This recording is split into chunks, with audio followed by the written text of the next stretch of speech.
Oi, pessoal. Aqui é Marcelo Serrano. Esse é mais um episódio do podcast Tal Views. Antes de começar, eu deixo o convite para você nos acompanhar também nas outras plataformas. A gente tem criado alguns conteúdos exclusivos para o Instagram, para o Telegram e também para o YouTube, onde a edição desse podcast vai estar disponível em vídeo. Bom, hoje a gente vai falar sobre o arcabouço fiscal, a nova regra fiscal do governo que vai substituir o teto de gastos e que foi aprovada pela Câmara essa semana. E a ideia é entender mais detalhes da proposta, entender detalhes da tramitação, que ainda vai passar pelo Senado, e o impacto dessa, que talvez seja uma das pautas domésticas mais importantes, para a Bolsa. Então, para ajudar a gente com essa discussão, a gente conta com as participações do Pedro Schneider, que é economista aqui do Itaú Unibanco, e do Marcelo Sá, que é estrategista-chefe no research do Itaú BBA. Tudo bem, pessoal? Tudo bem, Marcelo e Marcelo, hoje tá mais fácil. Tudo ótimo. Beleza. Bom, Pedro, acho que você conversou com muita gente essa semana, né, o pessoal deve ter tido muita dúvida, e acho que para começar, valeria resumir um pouco quais são os destaques positivos do texto base que foi aprovado e quais pontos que ainda o preocupam. Bom, Marcelo, eu resumiria assim: se tem o conceito do arcabouço, e os parâmetros do arcabouço. Parâmetros de curto prazo e de médio e longo prazo. Conceito do arcabouço, que eu acho que foi, o que, trigou toda a reação positiva inicial do mercado lá atrás, que é, basicamente, a receita vai crescer sempre mais do que despesa. Que pode ser 70% ou 50%, com parâmetros mínimos, 0,6% em termos reais, ou máximo 2,5% em termos reais, dependendo do crescimento da economia, de quanto você consegue recompor a arrecadação, etc. Então, esse conceito ele garante que, por construção, é difícil ver o resultado primário, receita menos despesa, piorar, porque sempre a despesa vai crescer menos. Eh, o que ainda deixa um ponto de interrogação é a questão da parametrização.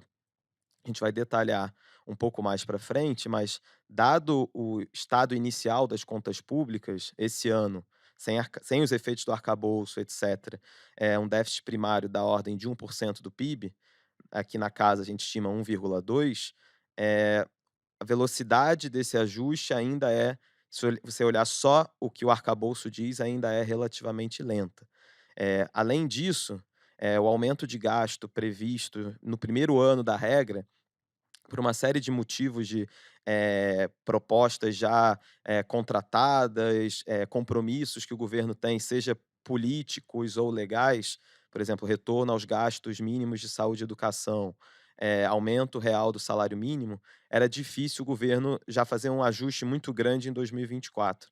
Então essa melhora do primário de 2023 para 2024, ela vai ter que vir muito mais do lado das receitas, que é um complemento ao arcabouço, do que ao lado das despesas, que é o próprio, né, conceito ali de uma regra de gastos, como tem sido proposta ali, e agora em tramitação no Congresso. Acho que assim, a discussão no Senado, ela tende a ser um pouco mais a nível de detalhe, né, então você teve esse conceito geral que eu comentei que é positivo, parametrização que deixa um pouco de dúvida, mas acho que as mudanças que o Senado vai fazer devem ser apenas marginais, e aí lembrando que a qualquer mudança que o Senado faça, a palavra final volta para a Câmara, sendo um projeto de lei complementar. Perfeito. E falando de bolsa, Marcelo, a aprovação não teve um reflexo tão positivo na bolsa, pelo menos quando a gente olha o índice, mas por outro lado teve um efeito positivo de uma continuidade de valorização do real. Eu queria entender em linhas gerais como você vê o impacto dessa aprovação, não só para a bolsa, mas para o ambiente de investimentos no Brasil. Não, eu vejo como positiva, né, porque eu acho que antes, existia um cenário que poderia ser catastrófico, né, então acho que quando começaram as discussões, do marco fiscal, ninguém sabia direito, qual seria a proposta do governo, né, e depois a proposta terminou não sendo talvez uma proposta ideal, mas uma proposta que não vai levar o Brasil, para o colapso, né, então acho que isso aí é um dado positivo. Eh, Quando a gente olha para o marco fiscal, né, e o que o mercado pergunta é o que que vai acontecer com a curva de juros, né. E o que aconteceu essa semana, e aí não foi só pelo marco fiscal, mas também teve um dado de inflação, que terminou sendo melhor do que as pessoas estavam estimando, que a gente viu a bolsa sim, andar com a aprovação do marco e com esse dado de inflação, né. Então acho que tem um efeito positivo olhando para frente. E acho que o mercado também está olhando é o quais serão as próximas medidas que vão ser votadas. Eu acho que uma mensagem importante, mostrou a força do Arthur Lira, nessa votação do marco fiscal, né, foi uma aprovação muito grande, o presidente da Câmara bancou isso, e ele está, por exemplo, dizendo que vai conseguir aprovar a reforma tributária, né, então acho que esse também é um outro evento importante que o mercado está olhando. Essa primeira fase da reforma tributária, né, que vai cuidar aí do sales tax, né, que são todos os impostos ICMS, ISS, enfim, unificação de todos eles, ele não vai aumentar a arrecadação, tem um período de transição, mas simplificaria o sistema tributário brasileiro. E aí, no segundo semestre, a gente deve ter a discussão da reforma do imposto de renda, que aí a gente vai ter provavelmente a tributação de dividendo, o fim do benefício de JCP e, eventualmente, maior tributação para indivíduos mais ricos, né? Essa aí provavelmente vai aumentar a arrecadação do governo. Então, eu acho que são eventos políticos importantes para monitorar que terão efeito, sim, na performance da bolsa. Boa. E voltando para o arcabouço, Pedro, você comentou brevemente perspectivas aí de tramitação no Senado, né, que é uma casa que o governo tem encontrado um ambiente mais desafiador, mas queria aprofundar um pouco como você acha que vai ser isso na prática? Quais são essas eventuais mudanças ou aprofundamentos que eles vão fazer e como você imagina que pode sair o texto final pós-Senado? Sim. Assim, o que teve principal de discussão, que até saiu um pouco nos jornais, foi a questão da impositividade, né. O que que é impositividade, né, que é o enforcement no termo em inglês, é o que que acontece quando o governo não consegue cumprir a promessa dele ali implícita no arcabouço, na meta de primário, etcétera. Eh Na proposta original, o principal enforcement era cair o percentual que o gasto, cresce como função da receita de 70 para 50%. O parecer do relator mudou um pouco o detalhe disso, mas grosso modo, essa etapa continuou, essa parte continuou, mas também adicionou 2 outras coisas: contingenciamento, obrigatório, e os gatilhos em caso de descumprimento. Todas essas medidas, do jeito que estão hoje, elas são positivas, mas, o prazo que elas são acionadas ainda, demora a aparecer. Então, por exemplo, o governo tem uma meta de déficit primário no ano que vem de zero.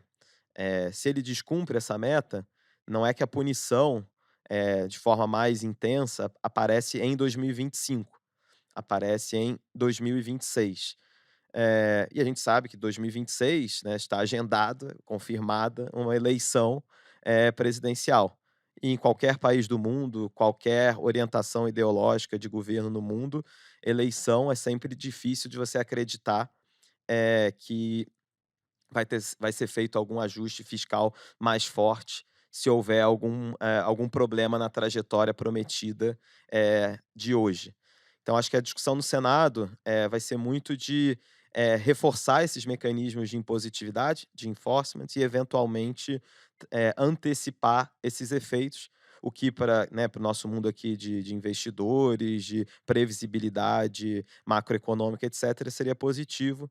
Por quê? Porque sempre fica a dúvida, será que essas punições, se as coisas não derem tão certo, vão poder ser acionadas, vão conseguir politicamente ser acionadas em 2026, o ano de eleição?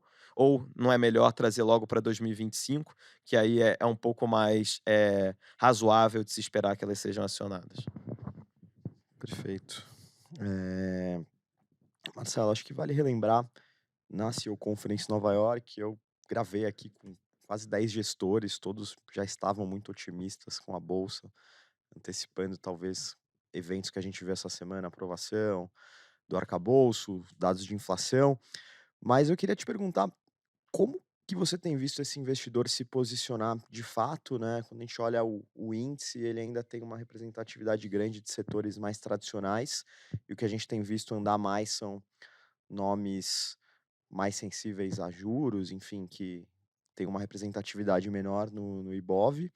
E também acrescentando como você vê se você é que você vê alguma diferença entre investidor gringo e investidor brasileiro olhando bolsa nesse momento. Não, perfeito. Acho que tentando pegar um contexto de antes da conferência para depois da conferência, né? Se a gente conversasse com investidores locais antes da conferência, tava um clima muito ruim, né? Um pessimismo muito grande, com os fundos locais tomando resgate, né? E perdendo dinheiro, né? Obviamente também na bolsa. É, mas quando a gente chegou lá em Nova York e começou a falar com os investidores estrangeiros, a gente já via um otimismo muito maior no estrangeiro do que com o local. Só que durante a conferência, eu acho que também, conforme as empresas foram conversando com os investidores e passando feedback de que atividade econômica que eles estão percebendo não está tão fraca assim, né, que as perspectivas de consumo estão melhores do que eram no início do ano, né, que a gente não teve aí um credit crunch, né, que é uma crise de crédito que se achava que poderia ter, como teve essa discussão no início do ano, os locais começaram a ficar mais otimistas, né. Eu acho também na conferência teve a oportunidade de investidores locais também conversarem com os investidores gringos e talvez terem uma visão não tão contaminada com o que está acontecendo no Brasil, né, porque a gente fica aqui no nosso mundinho aqui com o nosso news flow, e o gringo está olhando o Brasil de forma relativa, né, comparando com outros mercados, né, e fala: "Não, não está tão ruim assim", né, o arcabouço fiscal, como eu falei, né, não vai levar o Brasil para o colapso, né, o juro está muito alto, em algum momento o Banco Central vai começar a cortar a Selic, e a gente começou a ver também na curva futura de juros, né, uma antecipação desse corte, né. Então, estava mais para o final do ano, hoje você olha a curva de juros está mais ali para setembro, podendo até ser eventualmente um pouco antes, com uma probabilidade menor, né, mas essa curva ela está se antecipando para quando vai começar a ter é, esse corte de juros, né. E aí, se a gente pegar a performance da bolsa dos últimos 2 meses, você consegue ver que esses players que você falou, né, mais sensíveis a juros, com mais beta, andaram muito mais do que os players defensivos, né, que players de commodities, por exemplo, né, que foram papéis que fizeram muito bem no ano passado, né. Então, esse rotation já começou, né, de sair de defensivos, commodities, para uma migração para domésticos mais sensíveis a corte de juros, empresas de financials, eh, só que a gente acha que esse trend vai continuar. Então, na nossa visão, isso vai continuar, mas esse rotation já começou e eu tive, por exemplo, depois de soltar um relatório, que depois eu comento, várias reuniões já com investidores, já comecei a ver esse movimento acontecendo. E aí tem o risco também de quem não está alocado em mais risco, ficar para trás quando você compara com os seus concorrentes, né. Então agora está todo mundo correndo, para poder mudar posicionamento, né. Então a gente acha que isso vai continuar, nos próximos meses. Legal. Depois a gente passa então pelos nomes aí, as mudanças na carteira, mas para fechar a parte do arcabouço, Pedro, acho que assim, o texto foca muito, e eu já vi você falar sobre isso, muito na parte das receitas e não no controle das despesas, né? O que indica um foco do governo aí em aumentar a arrecadação, consequentemente impostos. Então, para fechar, eu queria perguntar qual vai ser essa estratégia na prática, né? O Marcelo até comentou alguns pontos aí, mas queria ouvir de você também. E também entender como você está projetando a nossa relação dívida-PIB. Acho que além do arcabouço, acho que a estratégia geral do governo é tentar amarrar receita, despesa e resultado. E como eu comentei, a despesa, principalmente para 2023, né, já é um fato dada a PEC da transição, mas 2024, dados os compromissos já assumidos, o gasto vai estar crescendo bastante. E aí por isso você precisa, para amarrar despesa com a meta de resultado, né, 0 ano que vem, você precisa desse, complemento das receitas. A estratégia até agora, e aí a gente até soltou recentemente um relatório bem detalhado, eh, linha a linha ali de todas as medidas de receita. Marcelo soltou também já tem algum tempo, um relatório falando quais as empresas que podem, sofrer mais com determinadas linhas de arrecadação. Os 2 relatórios são bem completos, bem interessantes, fica a dica aqui de leitura. A estratégia na receita até agora é tentar reduzir distorção. Por que reduzir distorção? Porque uma coisa é aumento explícito de carga tributária. Quando você faz ajuste fiscal por esse lado, você sabe que vai ter uma punição ali, alguma perda de atividade econômica, emprego, renda, maior do que, hoje você tem uma ineficiência, eu preciso corrigir essa ineficiência para reduzir o meu risco fiscal e isso gerar um ciclo positivo, o Marcelo comentou, de juros, câmbio, etcétera. E aí, basicamente, são 3 grupos de distorções que o governo está tentando, combater.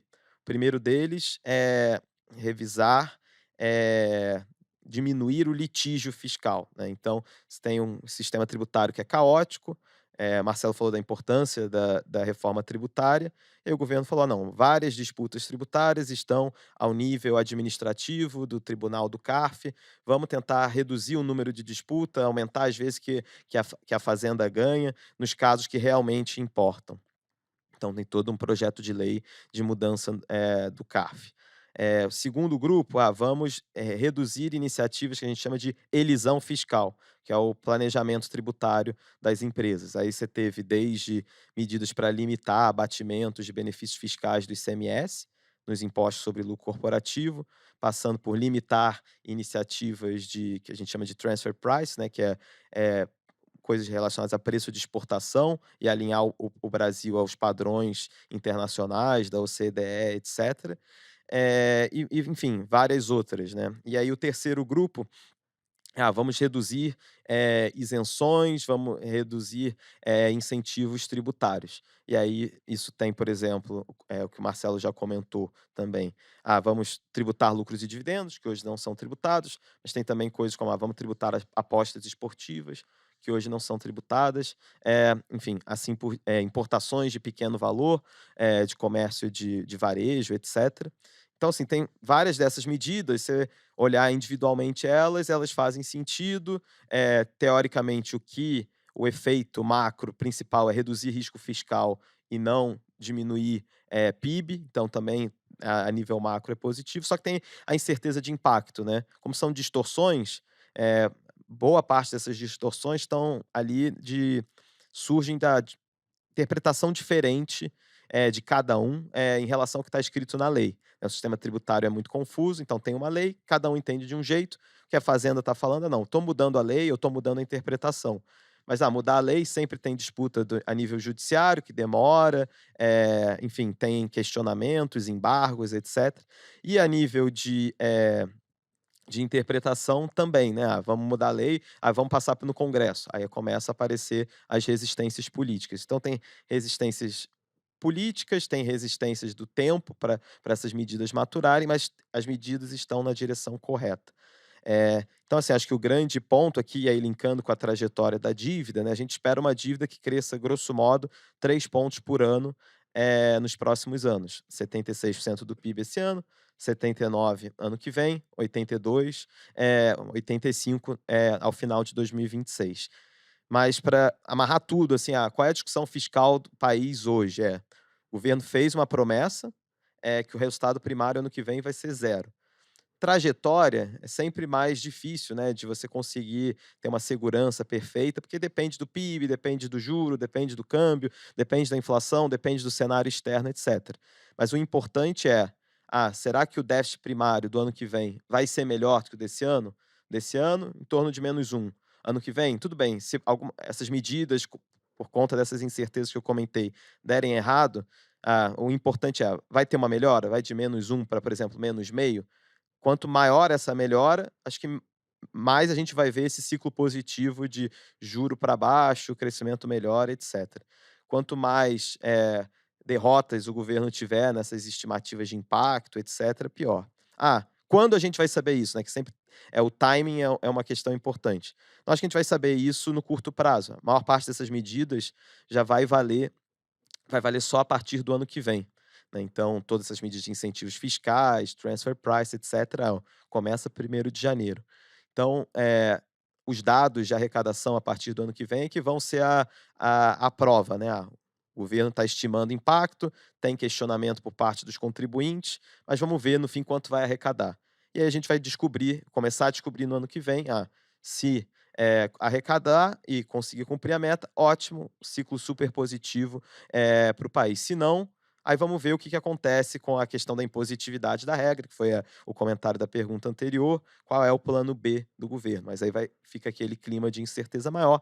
Então acho que o timing para a gente ver isso vai ser, segundo semestre, uma discussão mais de terminar de votar o arcabouço, reforma tributária, coisas de produtividade, mas plano fiscal do governo, acho que o resultado dele vai ficar claro no 1º semestre do ano que vem, que é quando o tema fiscal de novo vai estar ali super forte nas manchetes. Deixa eu só complementar um ponto no que o Pedrinho falou, né? Então, assim, acho que essas medidas de aumento de arrecadação são muito boas para o macro, né?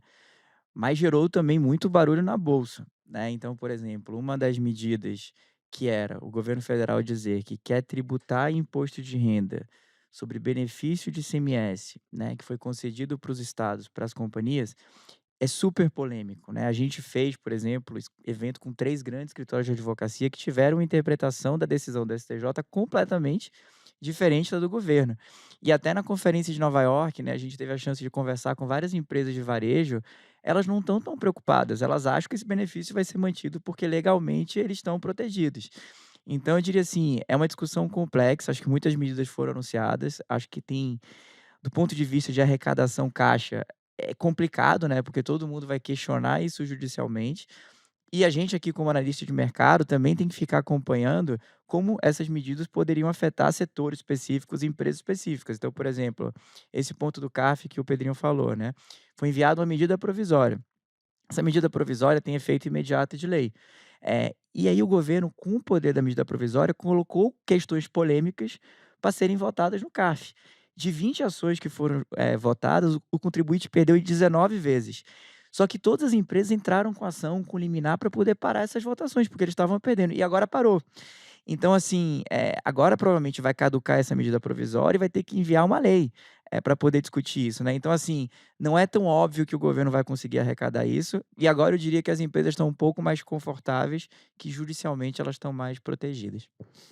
Perfeito. Acho que para fechar agora, Marcelo, a gente comentou um pouco da rotação de portfólio, mas para tentar exemplificar, acho que valeria passar pelos nomes que compõem hoje a sua carteira Brasil Buy List e também, principalmente, reforçando as mudanças que você fez. Não, perfeito. Olha, pós-conferência a gente fez uma grande mudança na nossa carteira, tá? Então a gente tem 10 papéis, a gente trocou 5 papéis, uma mudança muito brusca.